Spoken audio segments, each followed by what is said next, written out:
This week on Charger Bulletin News. Hi everyone, Beth Beaudry here for Charger Bulletin News. The university's theater program has been working to put together a COVID-friendly theater production. Find out how on Charger Bulletin News. News about vaccine eligibility and an update on fall registration. Right here on Charger Bulletin News.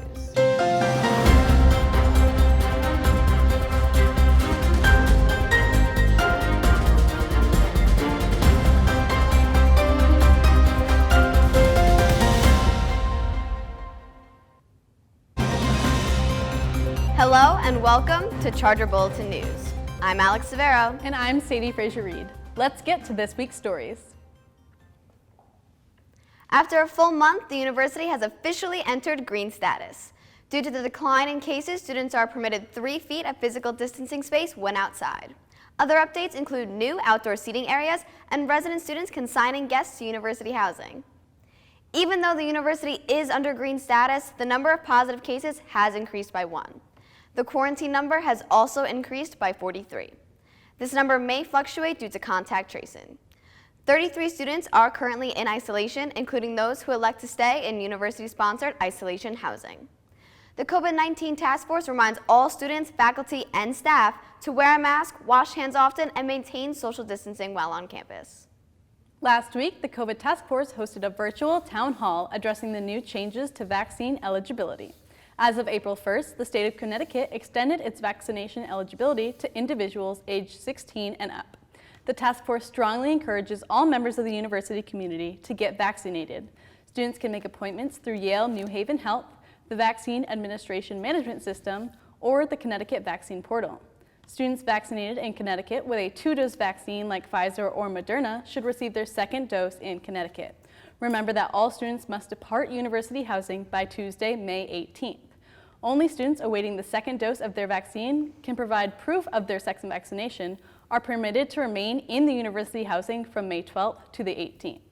The Connecticut Department of Health has advised all colleges and universities that they will receive the Johnson & Johnson vaccine by May. The university is currently working with Yale New Haven Health to develop plans for closed vaccination clinics on or near campus for students in early May.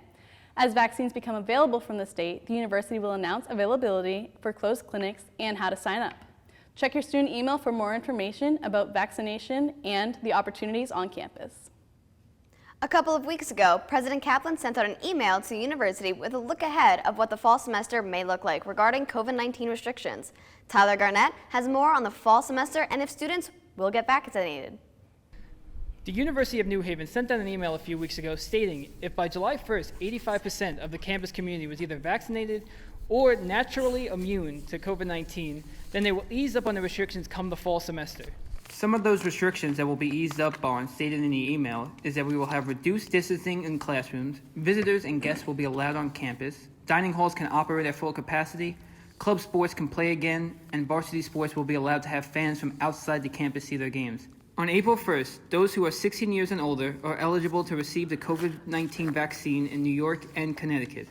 On April 19th, people who are 16 years and older will be eligible in New Jersey and Massachusetts. I went around campus to see where each student was from and if they plan on getting the COVID-19 vaccine. Have you gotten vaccinated yet? I have. Do you recommend other students to be vaccinated?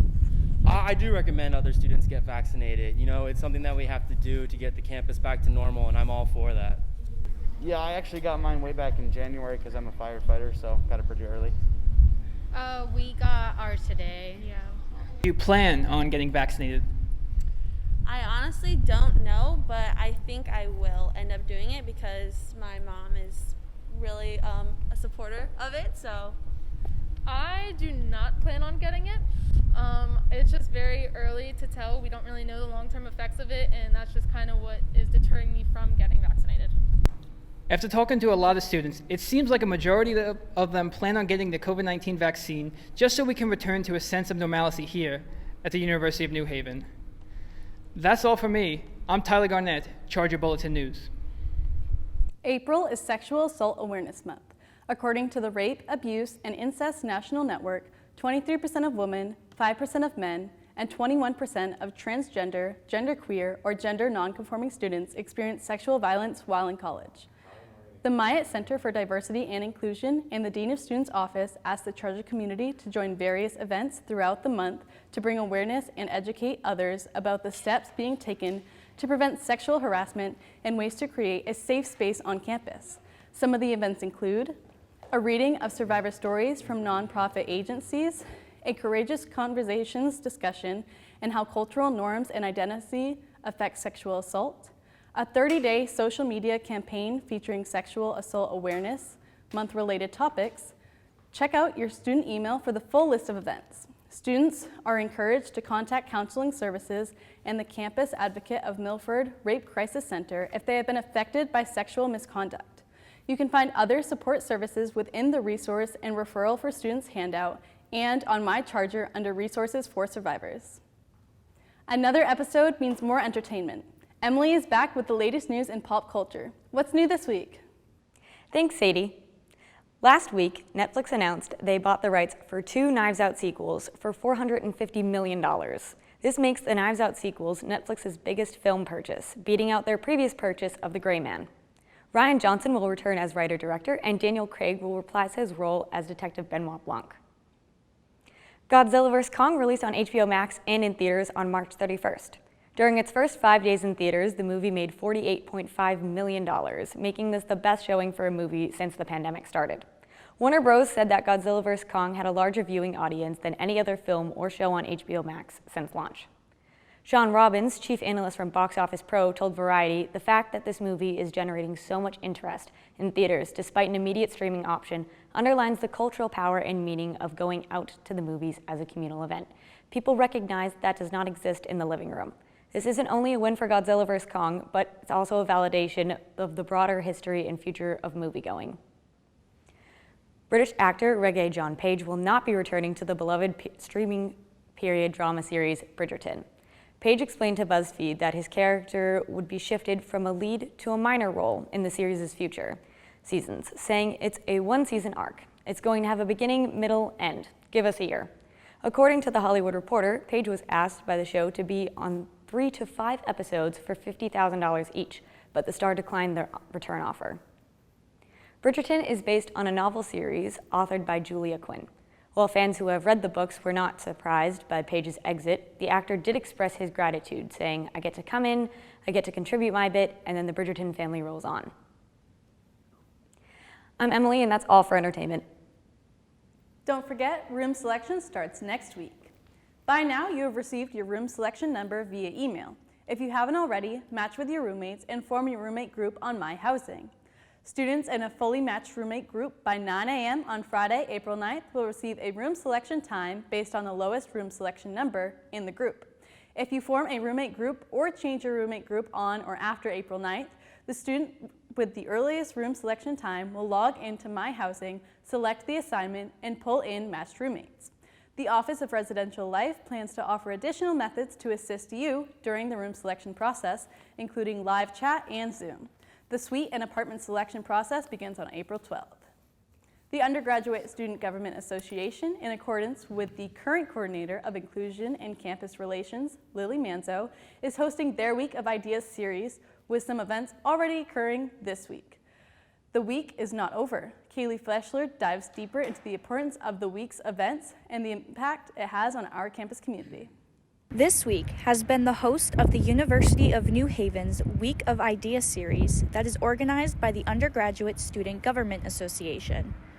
With the USGA coordinator of Inclusion and Campus Relations, Lily Manzo, organizing the week, individuals from all over campus have joined together to talk about a variety of topics, varying from discrimination, accessibility, racism, health threats, and more. Yep. In regard to the planning of the series and the importance of it on our campus, a statement from Lily Manzo states, in parallel with the university's diversity policy, this event will work to engage our pluralistic community by creating spaces that engage our students, staff, and faculty so that every member of the University of New Haven is equipped with the knowledge, understanding, and respect for all marginalized communities. Although the week is not over, the events are critical to the growth and development of our campus community. Kaylee Fleshler, Charger Bulletin News. Check out the rest of the week's events, which can be found on Charger Connection or publicized on the USGA Instagram account at Humans of USGA. A few changes made to next year's fall registration. Due to guidance from the CDC, the university has adopted 3 feet of physical distancing in classrooms and public spaces starting in the fall 2021 semester. As a result, changes have been made to the fall 2021 course schedule. These updates may include changes in course delivery, such as moving hybrid and flex classes to a fully on-ground format, and possible changes to days and times of course offerings. Graduate students, seniors, and special populations now register the week of April 12th. Students are a part of a special population if their registration pin begins with a 1. Juniors and sophomores will register on April 20th and 21st, and registration for first-year students will now take place on Thursday, April 22nd. If you haven't already, review your degree audit, receive your registration pin, and check your account for holds through My Charger. In an attempt to give students a sense of normalcy, the theater program has been finding ways to keep their productions going. Beth Brodry has the story.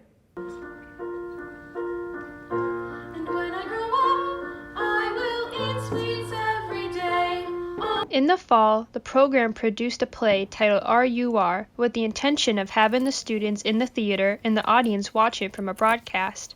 Only when COVID-19 cases rose in October and campus shut down, the show came to a halt. In fear that there would be another outbreak closer to opening day, the faculty made the decision to make the show fully remote. Was it perfect? Absolutely not. Did it achieve goals that I wanted to achieve for my students in terms of, again, community building, learning new skills, introducing them to a classic play that they probably wouldn't have otherwise encountered? Absolutely. So I think it was a success in that regard. And then our Theater for Community Impact class did have an in-person performance in the fall, again, observing all of the protocols. This semester, the Theater Production Lab course is hoping to have an in-person performance of Shakespeare's The Winter's Tale. An audience will be invited with the university's COVID-19 guidelines in place. This includes social distancing in the theater and having a clear co-verified. The dates for the show are April 30th and May 1st. As of now, there is no plan to present the performance through Zoom, although the show will be recorded live. So hopefully we do actually get to put it on.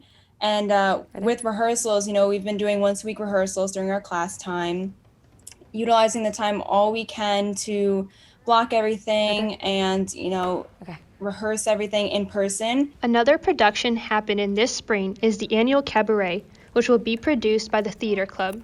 This student-run show will not be in person, but will be pre-recorded and made available online at 7:30 p.m. on May 4th. While many students in the theater program hope for a normal season next fall, students and faculty can still enjoy what has been made possible this spring. For Charger Bulletin News, I'm Beth Bowdry. Let's head over to Joe with sports. What's new for our athletes, Joe? Thanks, Alex. Starting off with some breaking news. Wednesday afternoon's baseball game between the Chargers and Adelphi has been postponed due to league health and safety protocols. This game has not yet been rescheduled, and the Chargers' weekend set against AIC is still up in the air. Heading to the lacrosse field, sophomore tack Annie Aquavita grabbed the Northeast 10 Rookie of the Week award after a performance where she netted 7 and assisted 2 in a week that saw the Chargers upset Adelphi and rout St. Rose. The Chargers returned to the field on Saturday when they traveled to New York to face off against Lemoyne, starting at 11. The Chargers traveled to crosstown rival Southern Connecticut State today and captured a huge win, beating the Owls 7-0. Starting pitcher Ava Fitzmaurice pitched a complete game shutout, striking out 3. Then Tolly Simpson went 3 for 4 in the afternoon, driving in 3 of the 7 runs. The Chargers return home on Saturday, hosting AIC with first pitch coming at 12. After a 3-0 week, the Chargers grabbed 2 of the Northeast 10 weekly awards. Graduate student Ivana Ondrick earned Conference Player of the Week after going 6-0, winning singles and doubles, and winning in straight sets. To go with Ondrick, freshman Abby Murphy earned herself Rookie of the Week. Murphy made her debut going 6-0 at thirds doubles against Bentley.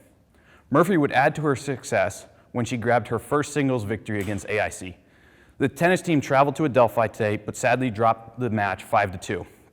Tennis returns home on Sunday when they host Lemoyne, with the match starting at 12. Congrats to all of our Chargers that are making impacts on their fields and courts, and let's see them continue their success. Live streams and stats are available for all the games on Charger Sports Network, and if you can go out and support all the Chargers at their home games when you can. That's all for sports this week. Let's see David's weekly esports update.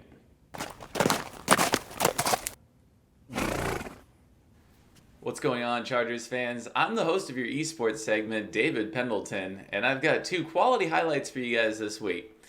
You guys probably missed us last week. We are winding down the season, so it's been kind of difficult to procure some highlights here, but we've got 2 coming up.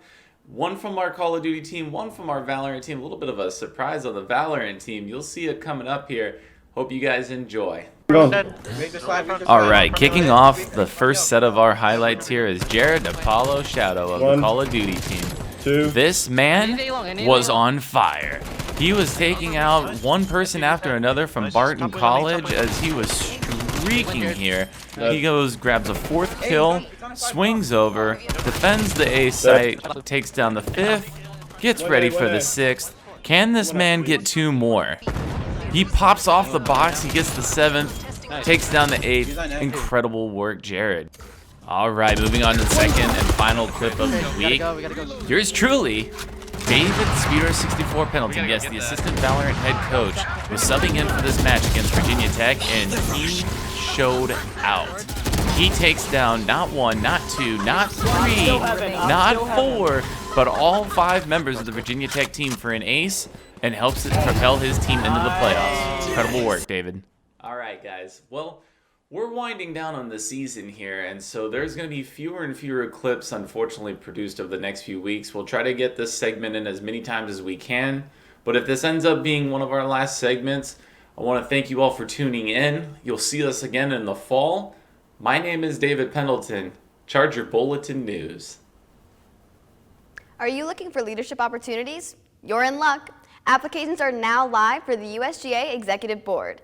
To qualify for application, students must be a full-time undergraduate student carrying at least 12 credit hours. You must have 57 credit hours completed by July 1st, 2021, and must have at least a 2.75 cumulative grade point average. These qualifications must be maintained throughout the student's term of office. Applications are due April 10th at 11:59 p.m. For more information, check out Humans of USGA on Instagram or email usgaelections@newhaven.edu.